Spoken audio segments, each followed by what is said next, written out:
Ever since I first stepped through the door behind me as Prime Minister, I have striven to make the United Kingdom a country that works not just for a privileged few, but for everyone, and to honour the result of the EU referendum.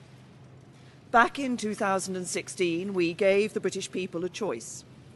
Against all predictions, the British people voted to leave the European Union. I feel as certain today as I did 3 years ago that in a democracy, if you give people a choice, you have a duty to implement what they decide. I have done my best to do that. I negotiated the terms of our exit and a new relationship with our closest neighbours that protects jobs, our security and our union. I have done everything I can to convince MPs to back that deal. Sadly, I have not been able to do so. I tried 3 times. I believe it was right to persevere, even when the odds against success seemed high.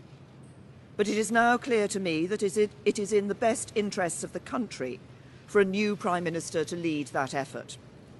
So I am today announcing that I will resign as leader of the Conservative and Unionist Party on Friday the 7th of June, so that a successor can be chosen. I've agreed with the party chairman and with the chairman of the 1922 committee that the process for electing a new leader should begin in the following week.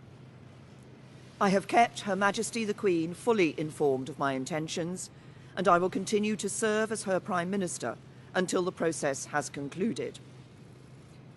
It is, and will always remain, a matter of deep regret to me that I have not been able to deliver Brexit.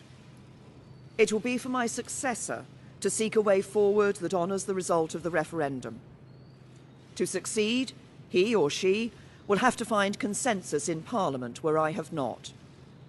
Such a consensus can only be reached if those on all sides of the debate are willing to compromise.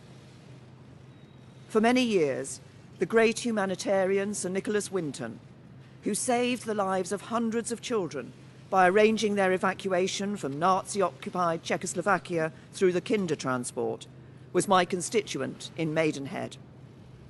At another time of political controversy, a few years before his death, he took me to one side at a local event and gave me a piece of advice.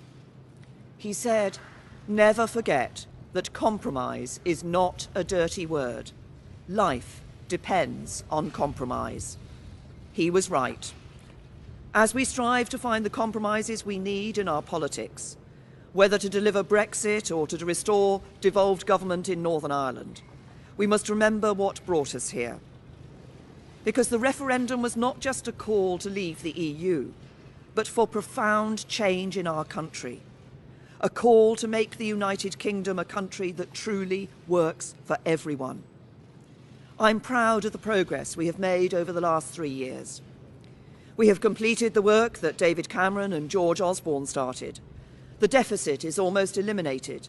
Our national debt is falling, and we are bringing an end to austerity.